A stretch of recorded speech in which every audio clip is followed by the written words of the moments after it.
klase nagpasundayag o nagpakita nga bisan unsa mga problema, mga katalakman nga moabot, naara pirmi ang atong patron. Pakita sa usab kini sa dedikasyon ug paghigugma sa mga puukano.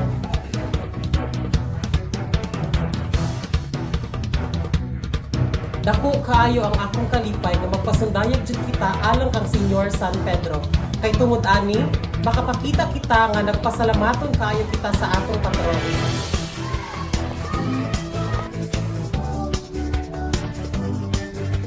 Bisan ako nalipay pud kaayo kay nagpakita jud ang akong panungkamot sa alang sa akong patron.